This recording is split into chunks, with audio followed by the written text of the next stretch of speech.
So, Drew Mestemaker. Either you clicked on this video already knowing who he is and his electric season over at North Texas, or you're just figuring out who the hell this guy is. Which I can't say I blame you if it's the second choice. I mean, if you told me North Texas was going to be 11-1, which is crazy to say knowing their last season with 8 or more wins was back in 2018, let alone not even having a 10-win record since 1947, especially after last year losing Chandler in the transfer portal to Virginia, I would have said not a chance in hell. But coming to the end of the college football season and they are 11-1. Just crazy. And all of this is possible because of one player, the guy who led them on this insane run, Drew Mestemaker. The walk-on freshman who's taken the college football world by storm. Since his debut in the first Responder Bowl against Texas State all the way to destroying just about every defense that comes his way. He's been performing at levels that you typically don't see out of guys with little experience, especially breaking records like he has. I mean, is it crazy to genuinely say he's arguably one of the best passers in the country?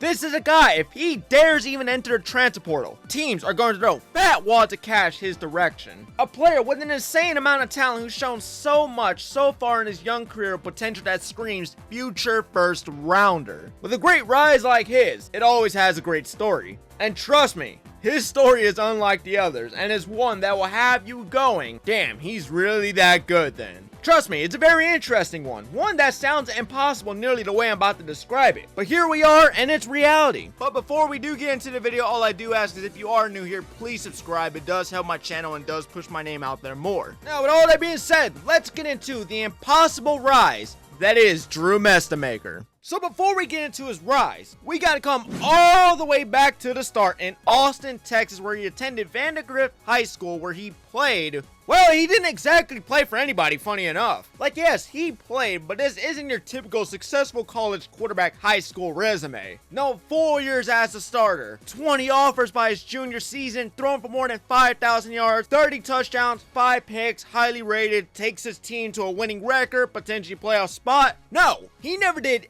any of this. Matter of fact, he never played quarterback outside of his freshman year, where even then it was for the freshman B team. As far as varsity goes, he never touched it. And when he did, he was their safety and punter, which he would earn second team all district honors in both positions. But as far as quarterback, he never served as their guy for that spot. So what did he do to see the field? As I just mentioned, he changed position. He'd be a safety. He was the backup quarterback, and he even learned to punt, because, well, why the hell not? You can easily tell his heart bled for this team, and the opportunity to play for this school was much bigger than anybody realized. Like, it was clear he would be willing to do anything. So while it might have not been what he envisioned himself since his freshman year, he was still able to contribute in large ways rather than jump ship elsewhere in Texas and go play quarterback there. Absolutely a selfless move right here that shows a lot of grit, and it just demonstrates a damn good attitude and says a lot about a person. Because I'm telling you now, you don't see this often at all. Anyways, the season would end, and despite succeeding at other positions, Drew said he was a quarterback. And even the coaches would try to sell him out to colleges that this is your guy. You need to come look at Drew. But unfortunately, words aren't the same as film, because when it came to that, he had very little, which had a large effect on his evaluations. Like, there really wasn't much to go off other than a good frame and him being one hell of an athlete. He had nothing that said throw a scholarship his way. It was pretty much a large shot in the dark, and one lots of programs were not going to take, especially at a 0-star recruit. So it wouldn't be but thanks to a trainer by the name of Jeff Christensen that his chances of seeing the college level wouldn't exactly be zero. So thanks to Christensen, who Mestemaker came in contact with over social media and trained with privately, that his name would be thrown into suggestions for head coach Eric Morris, who's known for finding diamonds in the rough like Cam Ward, John Mateer, Patrick Mahomes, Baker Mayfield. You get what I'm saying. Jeff, being a very established trainer who's trained with some of the best names even in the NFL today, told Morris, you gotta see this guy. Same thing the high school coaches were trying to say to hopefully get him some notice at other colleges. But Jeff's word paired with his strong reputation definitely carried more weight than your typical coach.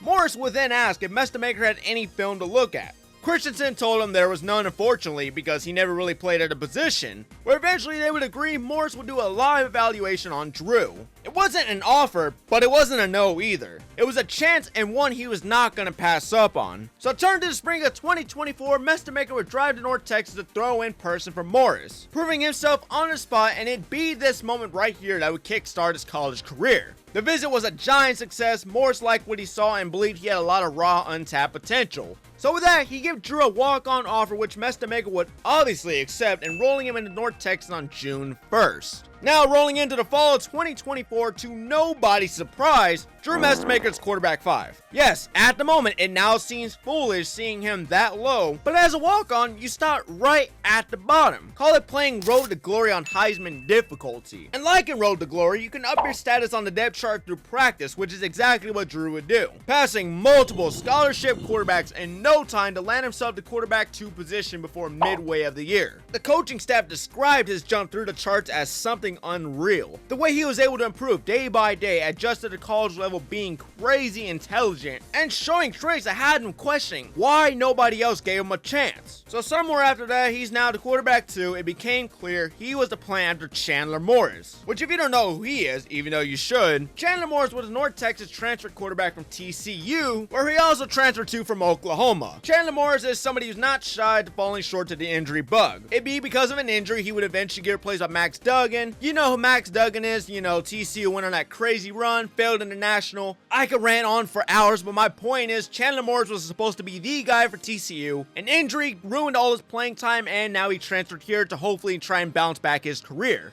Arriving to the Mean Green, Chandler Morris would have his best season by far, throwing for 3,774 passing yards, 199 short of the record in UNT history. He'd also throw for 31 touchdowns, only 12 picks, finishing the year with a 63% completion percentage, and will lead the Mean Green to a bowl-eligible record. So basically, they wanted him at least 2 seasons before handing the keys to Mestemaker. But it would be because of an offer from Virginia for Chandler Morris after his successful first year with the team. It would have to fast forward all plans they had for the future. You know, the quarterback you were hoping would stick around, which you did offer money to stay, has now jumped ship before the bowl game, and you have no clue what was coming next. Yes, Mestemaker was the future based on what they've seen in practice, but in a moment it was like, well, fuck us then. The guy we had in development now has to step up in a big stakes matchup because the transfer portal rules are bullshit. Which, putting my 2 cents in it, I think it's whack. Like, if you're lined up for a bowl game, you should have to wait until after the leave, cause man, does it put your team in a damn hole. I mean, for the program, a bowl win means season success, I suppose, and yet their best players could say, well,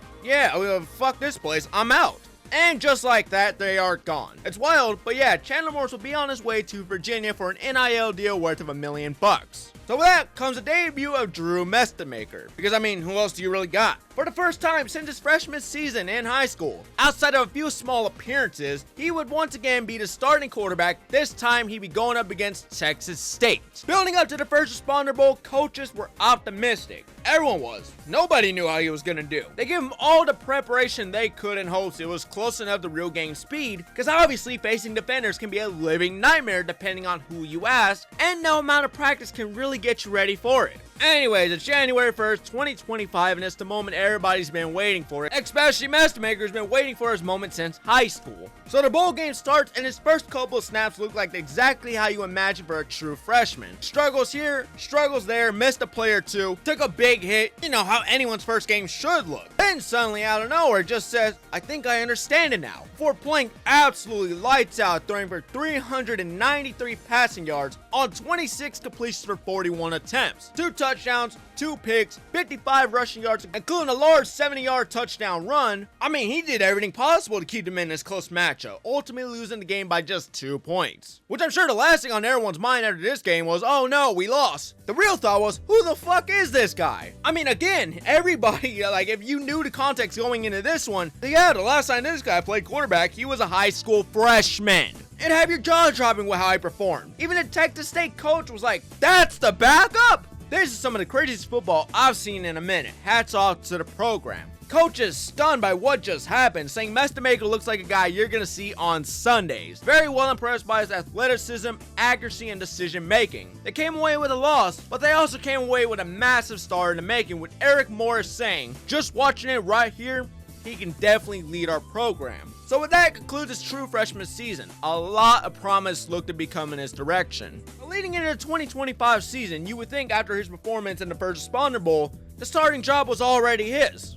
But nope. You'd be wrong. What plenty were thinking was false, and he had to win the quarterback battle against Reese Poffenberger, the transfer from Miami who backed up Cam Ward with his best days coming from Albany, where he threw for nearly 6,700 passing yards with a 60-17 touchdown interception ratio over his 2 years at the school. That guy was coming in North Texas, but the job was not Drew's yet. Turn to August of 2025 after a few weeks, or what will be most of the fall camp for their battle, it was announced Mestemaker has won the job, with the staff apparently seeing enough in his performance to say that he was ready to lead the program into the season, with their first game being against Lamar, where it did not take him long at all to pick up where he left off in the first Responder Bowl. He'd go 24 of 32 for 329 yards and 3 touchdowns with a rushing touchdown, and 30 yards to follow it up. Just amazing. After this, the Mean Green would travel on the road to Western Michigan to play an absolute edge-of-your-seat type of game that finished in overtime where he go 18 of 33 for 224 yards and 2 touchdowns. It might have not been the same performance he gave against Lamar, but pulling away in a game that was a few plays away from not being theirs is just as impressive. Then for week 3, they would play Washington State at home where he'd take advantage of the offense's fuck-ups, including 3 picks by their quarterback.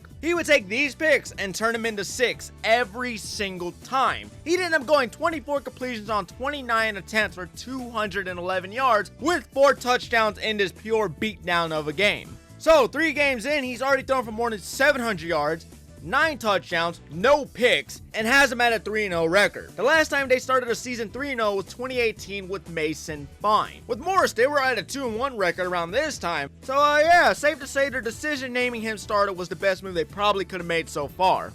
Week 4, they play against Army, which the media was saying this would be a true test, and a good matchup for the Mean Green, who were off to a very hot start. And you're damn right it was a good test. Shit went to overtime, and at points had me questioning how the living hell did they let Army score 17 in a single quarter, nearly choking a 38-21 lead, with most of the scores coming off the back of the run game. Mestemaker, solid performance, threw for 249 yards with 26 completions on 36 attempts with a single passing touchdown. Like I said, run game was responsible for most of the scoring. So while not the craziest performance, still one where he did enough to help the team come away with another close victory. Week 5, they beat up with South Alabama, where Drew would throw for 234 passing yards with a single touchdown on 14 completions for 26 attempts, also having a rushing score in a 36-22 victory, taking them to a 5-0 record, which again has not been done since 1959. Yeah, just insanity the start they were getting off to, with their toughest test by far coming to following by the name of Byron Brown and South Florida, who was on a roll themselves at 5-1. So this game was kind of a big deal to see. 5-0 in week 6 hits, and so did South Florida, because god damn did they destroy any momentum North Texas had. 63-36. I mean, it was close at one point, but they just couldn't keep up. They let South Florida run up 63 points on their head, with 28 of these coming in a single quarter. Just wow. Again, it was close, and then the Bulls said, fuck all that, and then it proceeded to run up the score after halftime, with the Mean Green failing to respond much. Drew would throw for 336 yards on 30 completions with 46 attempts, 2 touchdowns, and 3 costly picks, which does hurt to see knowing that he hasn't thrown a pick outside of this game at all this season. Truly a disaster class of performance from everybody. Not a game you want to have, especially after starting the season off stupidly hot.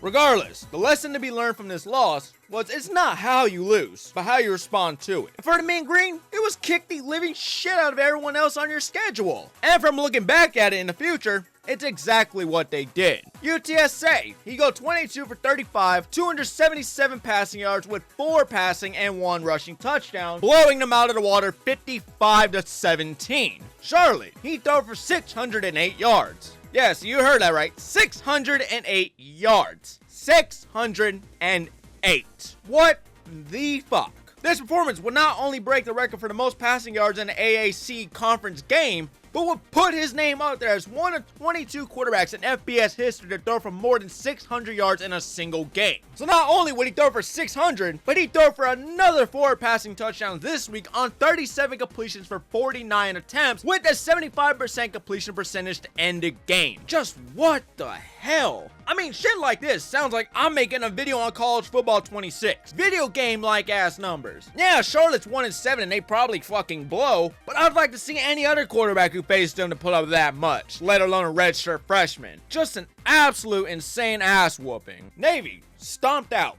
31-17, and one of his weaker showings, only throwing for 234 yards with a 79% completion percentage on 19 completions for 24 attempts, with, funny enough, no touchdowns. And then after this, he would proceed to mop the floor with the UAB Blazers, throwing for 298 with 18 completions for 25 attempts and 2 passing touchdowns, and a 53-24 victory. And speaking of 24, that's the same amount of points Rice will put up the following week, where like the Blazers, they also got their ass whooped by more than 20 points, losing 56-24. Mestemaker only missed 4 passes on 19 completions for 23 attempts, with 469 passing yards. What the fuck? And with the passing yards, you can't forget the scoring. He had 3 passing and 1 rushing touchdown, putting the team at a 10-1 record, with their final game coming against Temple, where if they win, it marks the first time they've ever had an 11-game winning season and a potential shot at making the college football playoffs with an AAC championship win that they would secure the appearance by beating Temple. Which, well, unless you're living under a rock or are stuck in the past, you know by now they would whoop the ever-living Christ out of Temple 52-25, where Mestemaker would go damn near perfect. 20 completions on 24 attempts, 366 yards with 83% completion percentage, with 3 passing touchdowns to end the year. Ending the regular season 11-1, 7-1 in the conference, and perhaps what might be their greatest season by far. With the biggest game coming on December 5th, where they have the chance to do something nobody, and I mean nobody, imagined going into this year. And that's clinching a spot in the college football playoffs. Yeah, just what the hell? I mean, again, nobody had this happening, but here we are, and they're 1 win away from doing the damn near unthinkable, and we might see them play a top contender, whether it's a Big Ten opponent or SEC. Regardless, win or lose, even gracing the playoffs is a massive win for this program and a massive step in the future for Drew Mestemaker's young career. As a redshirt freshman, he's only done something as remarkable as bringing North Texas to their best record in program history, but for his individual achievements, he could say he leads in all conferences for player passing yards at 3,835, and depending how the Tulane game goes, which, well, he might throw for 200 exactly, he will eclipse 4,000 yards entirely, making him the only quarterback to do so this season. Also wrapping up with a 29-4 touchdown interception ratio, with a perfect 70% completion percentage. I really don't have words to say. Like, it's been so wild of a year for football all around, it's like, I don't even know anymore. But his story is one of those that just keeps the sport so damn interesting. It's basically a Cinderella story that just keeps getting better as it goes on. A guy who never played since his freshman season takes over and is now one of the hottest superstars in college football. I can't say how next year's gonna go, or if he'll even be at Mean Green around the same time this year in 2026. Eric Morris left for Oklahoma State. Plenty can imagine lots of programs are gonna be calling to ask if Drew Mestemaker also plans on making a jump. Which if he does, I can promise you this: some program is gonna make him a very rich man, and a player that's gonna get even more national attention than he's received already for his first full season as a starter. Like, the potential with this story, it's just through the roof.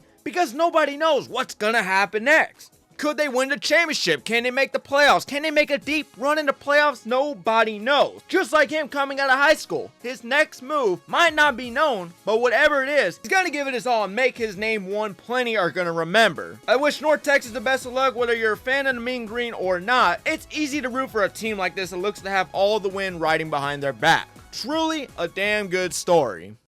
And that will do it, ladies and gentlemen. Thank you so much for watching another random recap. This was a story I have been waiting for the whole season to pretty much cover on. Because, like, you know, you never want to do something too early and then it's like they lose the rest of the season. So I wanted to wait until the end, truly see how it goes, and it just gets better week by week. Drew Mestemaker is a talent a lot of people will not deny. I mean, his name is going to be one. Whether you know it now or you're going to know it later, you're going to know it at some point. I really hope they do beat Tulane. I mean, I would like to see Tulane in, but I think North Texas would make a much better story. I really hope y'all did enjoy the video. I did try my best to give y'all, of course, the best story, the best coverage of this. So, yeah, with all that being said, I will see y'all on the next Random Recap.